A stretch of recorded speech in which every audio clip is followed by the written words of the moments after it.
Hey, how's it going? The ice cream maker market's just gotten a little bit more crowded now that Black+Decker's entered the fray with their Black+, Decker ice cream maker. It's a pretty catchy name, isn't it? But names aside, is this a viable alternative to the Ninja Creami?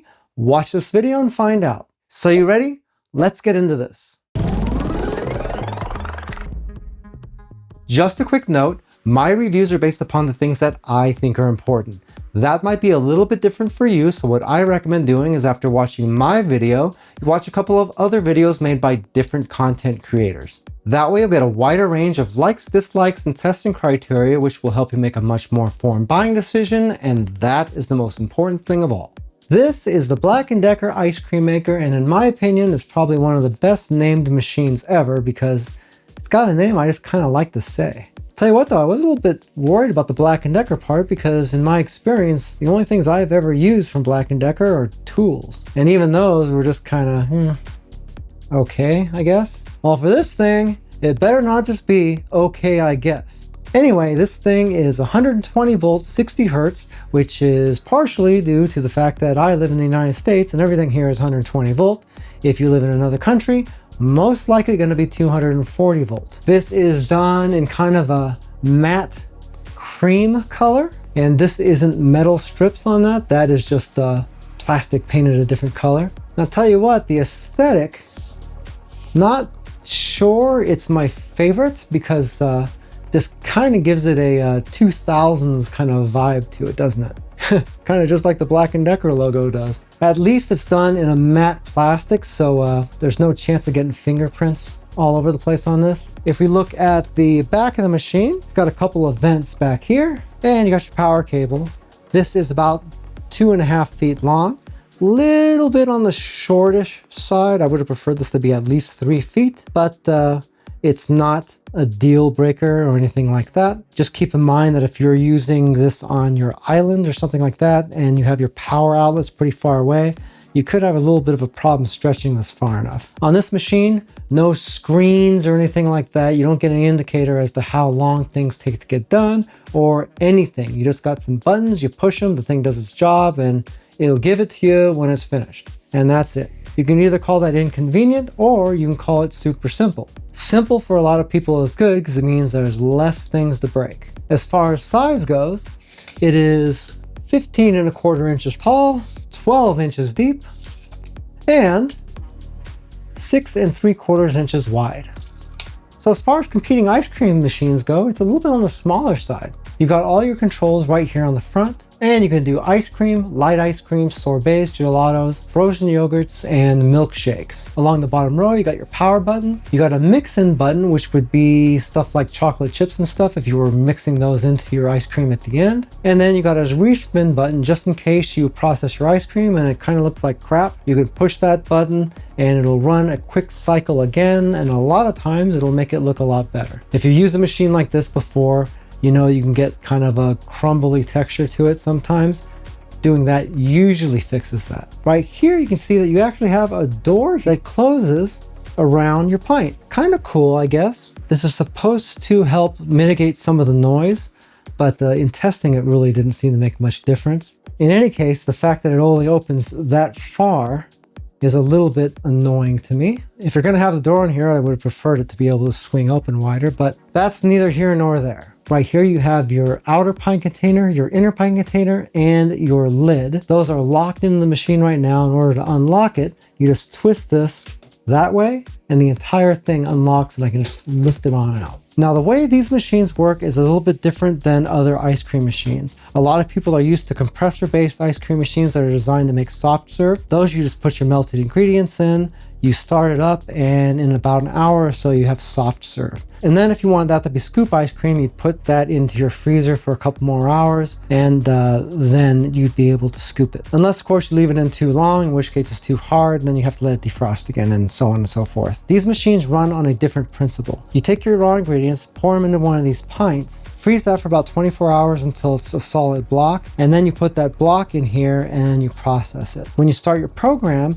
a shaft from this machine goes into this hole. That right there is the top of the blade, and then it spins and runs that shaft down and then back up through your ice cream mix. And then what you end up with is some nice scoop ice cream. Let's take a little closer look at this thing.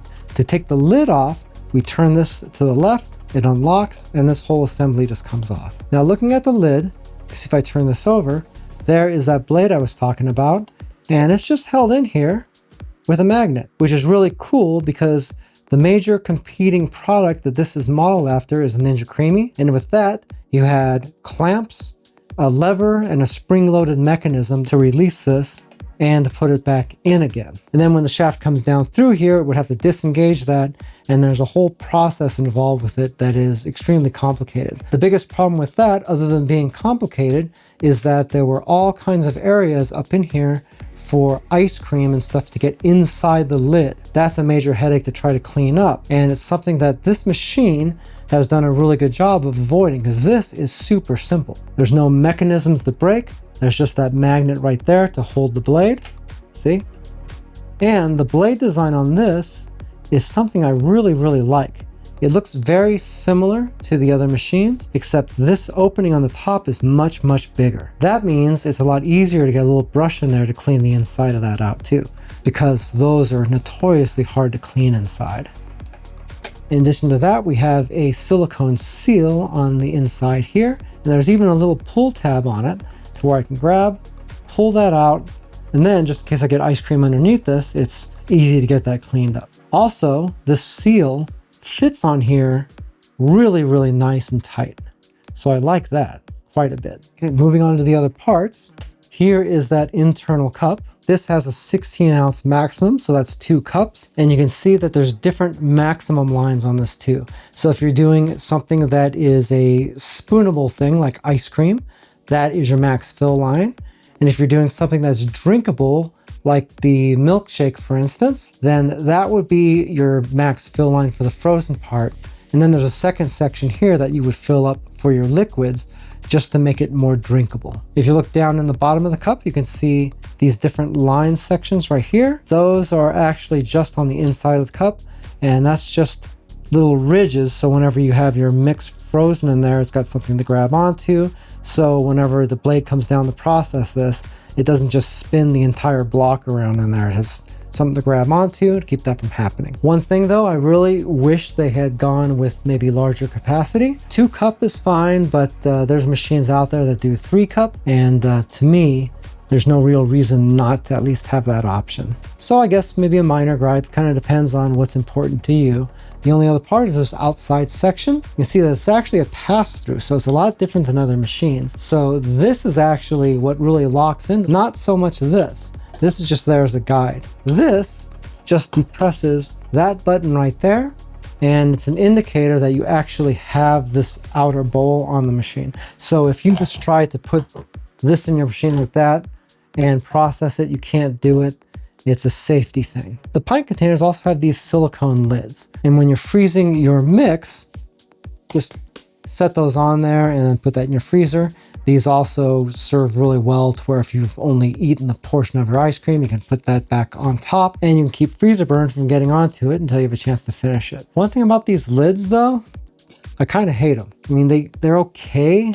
They do go on here, but they always have that feeling of not being on. You know when you're dealing with like a Tupperware lid that just won't snap on and you just sit there screwing with it, constantly trying to get the tabs to snap, and it just never does it because they're really not on there somehow?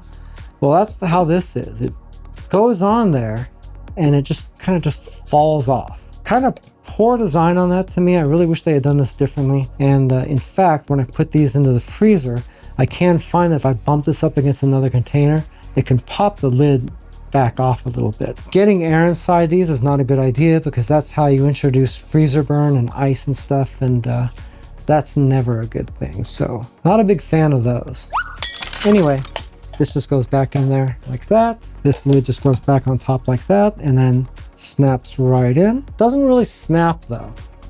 That's another thing. Goes on there and it tightens up, but you don't get that satisfying click sound whenever it's on. So if you get one of these and you're waiting for that noise, don't wait for it because you're not going to get it. Now, remember when we mentioned that shaft before? This is the thing I like the most about this machine. With all of these ice cream machines, you've got this locked in, and the shaft comes down, picks up the blade, and runs that blade down and up like I was telling you before. That also introduces a problem to where it's hard to clean the shaft, because when the shaft is retracted, it goes back up into the upper body and you can't get to it to clean it. It's a big concern with a lot of people, and Ninja, for one, never really did anything to address that. I did a review on another machine that gives you a button that will retract that down a little bit so you can clean it, which I liked. And I did a review on another machine where that entire shaft was removable, so that was good too. But I think Black & Decker's approach is much better than anybody else. For this, instead of the shaft coming down, this whole thing sits on a platform, and the platform goes up. And when it goes up into the top of the ice cream maker, where you can see the entire shaft is exposed. That means once you process your ice cream and remove the pint, you can get up there with some detergent and a towel, and you can clean that yourself. What? That is fantastic innovation. And to me, it's the best design that I've ever seen on one of these ice cream makers. So kudos to Black & Decker on that, because that's just about perfect. As far as noise goes, on the unboxing video for this, I did do a sound check, and that came in right around 65 decibels, but it's also on an empty pint because just taking the machine out of the box, we didn't have any frozen ice cream to play with yet. So I reran that test, and you can see that the machine is a lot louder when you're talking about using a loaded pint. The highest decibel reading that I saw was right around 77 decibels, and that's not quiet by any stretch of the imagination, but it is a couple of decibels lower than Ninja Creami. Hey, by the way, if this is your first time here and you want to learn some cool new recipes, get some great cooking tips and tricks, and all sorts of other kitchen related things, then start now by subscribing to the channel and clicking the notification bells so you never miss a thing. Alright, now on to the testing. The first test I did was for regular ice cream, and for that I made chocolate ice cream. I went the easy route on that, so I just took equal parts chocolate milk and heavy cream, added a little bit of extra sugar and a tiny bit of vanilla extract, mixed it up, and stuck that in the freezer for a couple of days on a level surface. Quick note, on a machine like this, do make sure that you put those containers on a very level surface, because you don't want your mix to freeze cockeyed. That's a good way to mess your machine up or end up blending it weird and pushing the blade into the side of the plastic, which we don't want to do. Anyway, once that was frozen, I took it out, put it into the machine, and we ran a regular ice cream cycle. For the Black & Decker ice cream maker, the cycles seem to run a little bit slower than competing machines. And that probably has something to do with the way that it's processing, where it's lifting the container up and bringing it back down. It just takes longer. But in any case, the ice cream took about 4 minutes or so to get finished. And once it got done, the results looked pretty decent. Pretty good scoopable looking ice cream right there. But I wanted to do a little extra and put in some chocolate chips as a mix-in. So I put those in, popped everything back in, and hit the mix-in button, which took about another minute. After reprocessing, you can see that it definitely came in a lot softer and a lot more wet looking. In fact, just by looking at it, I was a little bit concerned that it might be a little bit too wet, but scooping it out, it turned out to be okay. Again, if I had just eaten it without the chocolate chips in there, it would have been perfectly fine. But in this case, it turned out someplace between regular scoop ice cream and soft serve. You can see as I spoon into this that it does stay together really nice, and it does have nice texture. And it is pretty firm as I scoop into it.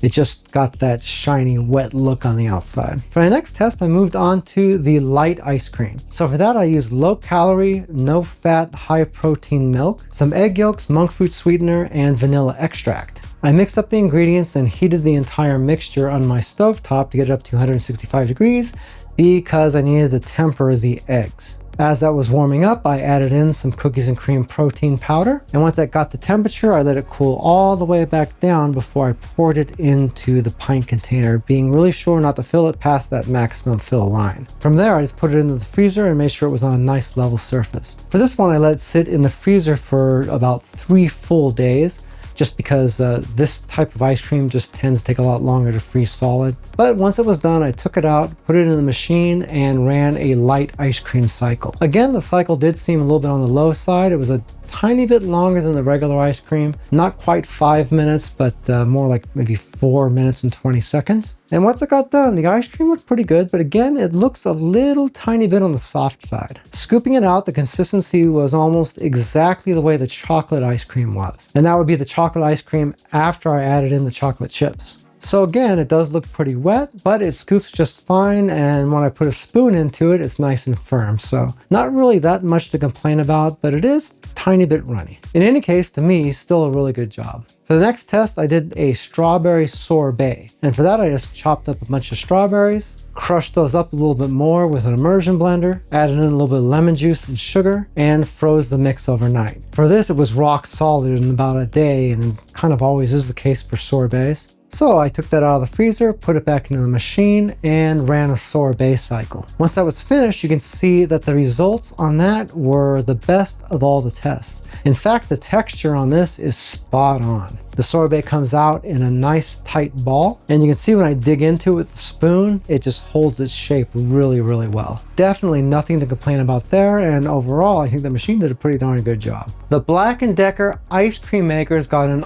awful lot of things I really like about it. This thing was designed from the ground up to compete directly against the Ninja Creami, and it shows. First of all, it makes really great ice cream. Second, the outer lid design was really simplified and streamlined versus other machines, and it totally shows. But what people will probably appreciate the most is the fact that the shaft is super easy to clean. As far as negatives go, a lot of it sort of depends on your personal preferences. The pint lids are really easy to remove, and that's part of the problem because they're also really easy to fall off too. Also, the general aesthetics of the machine are a little bit boring and bland. In fact, if you just glance at this machine, you would probably think it was from the early 2000s. One other miss is that since they were introducing a new product, I really would have preferred that they offer a 3-cup container instead of a 2-cup. All in all, it's a really solid machine, and if you're looking for an alternative to a Ninja Creami, this might be just what the doctor ordered. Not to mention, it's a lot cheaper too. If you'd like a little bit more information about the Black & Decker ice cream maker, I do have an Amazon affiliate link for it down in the description of the video. If you buy anything through those links, I do make a small commission, but it doesn't change the price that you pay 1 cent. Hey, Joe's Phenomenal now has channel memberships. For most people, you can see a join button down below the video window that you can click and see what type of perks I'm offering. If you're using an iOS device, you might not be able to see it, and if that's the case, I do have a link down in the description of the video as well. If you like this video, but you're just not into the Black & Decker ice cream maker, I do have a playlist right here that's got reviews and unboxings for all the other ice cream machines I've done in the past. If you're not impressed with this one, I guarantee you'll find something in there that you will be. Well, that's it for now. I hope to see you back again here really soon. And until that time, I'm Joe, and I hope you have a phenomenal day. Take it easy.